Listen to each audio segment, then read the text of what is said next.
대학이 직업을 얻기 위해 졸업 및 자격을 취득해야 하는 곳으로 전락하는 현실에서는 진정으로 좋아하는 일을 할 기회가 줄어들 수밖에 없습니다. 올바른 직업 선택을 위해서는 나이가 어릴 때부터 스스로 좋아하는 것을 찾는 연습이 필요합니다. 이를 위해 부모들은 초등학교부터 자녀들이 어떤 분야에 관심을 두는지를 유심히 지켜볼 필요가 있습니다. 최근 직업 인기도 통계에 의하면 셰프 열풍에 따라 어린이와 청소년들에게 셰프, 즉 요리사가 가장 인기 있는 직업으로 통계가 나온 바 있습니다. 방송은 유행을 따라가기 마련입니다. 그렇기에 사람들에게 유행하고 있는 것을 더 집중적으로 방송하게 됩니다. 하지만 아직 어린이나 청소년들은 경험이 많지 않기 때문에 올바른 판단을 하기에는 미숙할 수밖에 없습니다. 단순히 방송 매체와 주변에서 듣는 단편적인 정보를 통해 원하는 정보를 얻고 선택하고 직업을 정한다면 많은 시행착오를 겪을 수가 있는 것입니다. 힘든 요리 과정을 경험해 보지 않은 채 겉으로 보이는 화려한 모습만 보고 섣불리 자신의 적성이라고 판단하게 되기 때문입니다. 그러나 자신과 어긋난 직업 선택은 자칫 성취감을 통한 자존감을 쌓아야 할 중요한 시기에 좌절감을 얻게 되어 열정과 패기를 잃어버릴 수 있습니다. 물론 이러한 경험을 통해서도 자신의 진로에 대한 궤도를 수정할 수 있는 계기가 될 수도 있습니다. 경험해 보지 않고서는 자신에게 맞는 직업을 찾기가 쉽지 않기 때문입니다. 그렇기에 한순간의 유행에 편승하는 직업을 원한다고 해도 자녀들의 판단을 존중해주고 시행착오를 겪으며 배울 수 있도록 지켜봐야 합니다. 욕구를 억누르게 되면 나이가 들어서라도 언젠가는 분출되는 때가 오기 때문입니다. 어릴수록 말랑말랑한 사고를 하기에 받아들이기가 쉽습니다. 이 시기가 창의적인 사고를 키우기가 가장 좋은 때입니다. 주입식 교육으로 길든 청소년들은 시간이 갈수록 자기 의견이 줄어들고 창의적인 사고를 하기 어렵다는 것을 우리는 잘 알고 있습니다. 창의적인 사고는 체험을 통한 외부 경험과 독서를 통한 내부 경험을 통해 만들어집니다.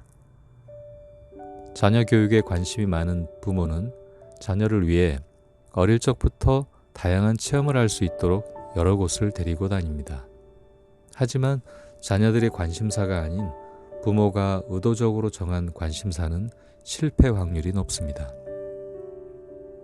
자녀들의 기질을 파악하지 않은 채로 많은 것을 보여주는 체험은 그들에게 흥미롭지 않기 때문입니다. 흥미가 없기에 기억에 강렬히 남을 수 없습니다. 여러 체험이 자녀들에게 언젠가는 도움이 되리라는 것은 부모들의 희망사항일 뿐입니다. 사람들은 기질에 따라서 흥미를 갖는 대상이 다를 수 있습니다. 흥미가 있는 대상에 재미를 느끼고 재미가 있어서 몰입하게 됩니다. 그리고 몰입은 자신의 재능을 향상하는 데 도움을 주게 됩니다. 자녀들이 현재 관심사가 무엇인지를 관찰해야 잠재하고 있는 재능을 키워줄 수가 있습니다. 관심사를 파악하는 방법은 평소에 유심히 관찰하는 방법도 있겠지만 현재 관심사에 대한 질의를 통한 꿈 진단지를 활용하는 방법도 도움이 될 수 있습니다. 꿈 진단지는 객관식보다는 주관식으로 내면에서 생각하고 있는 바를 끌어내는 방법이 효과적입니다. 진단지를 통해 관심사를 알게 되었다면 흥미를 느낄 수 있는 체험과 관련된 책을 지원하면서 현재 그들의 흥미 대상이 일시적인지 아니면 지속적인 적성에 맞는 분야인지를 파악해 보아야 합니다. 스포츠가 흥미 있는 분야라고 한다면 스포츠 분야에 대한 적성이 단지 스포츠 선수가 되어야 한다는 것은 아닙니다.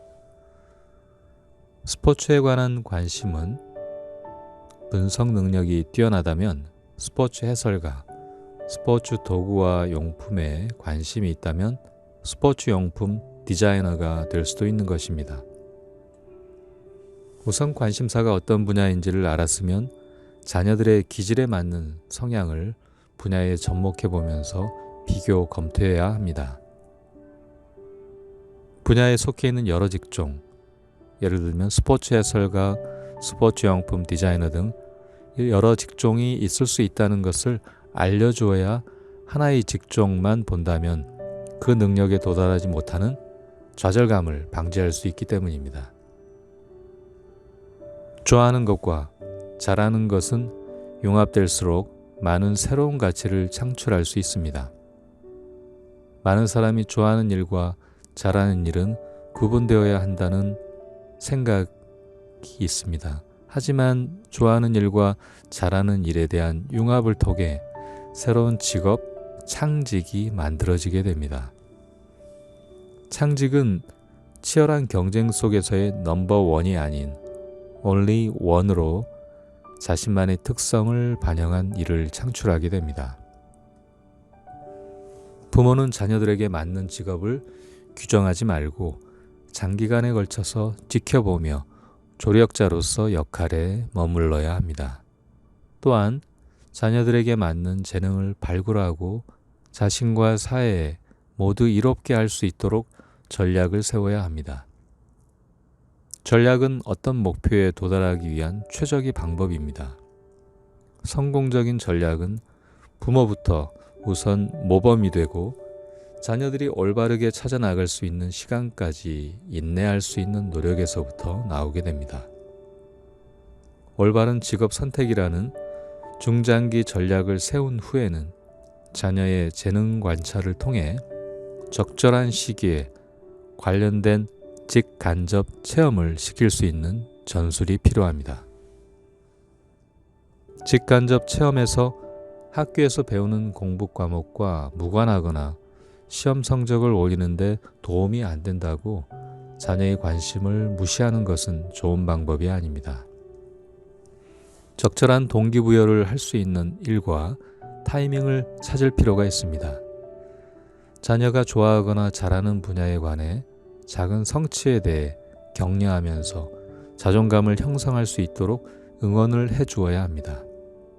비록 좋아하는 분야에 노력했지만 실패하는 날이 오더라도 그것은 실패가 아니고 잘할 수 있는 것과 융합하기 위한 과정이라는 것을 설명해 줄 필요가 있습니다. 평균 수명이 점점 늘어나면서 100세 인생을 살아가는 시대가 되었습니다. 자녀들은 그 이상을 살아갈지도 모릅니다. 부모는 물론이고 자녀 또한 대학 졸업 후 50세를 전후해서 일에서 은퇴하는 것이 어려울 수도 있습니다. 그렇기에 계속 일을 스스로 만들거나 서로 협업할 수 있는 공동의 일을 만들어 나갈 수 있도록 훈련이 되어야 합니다.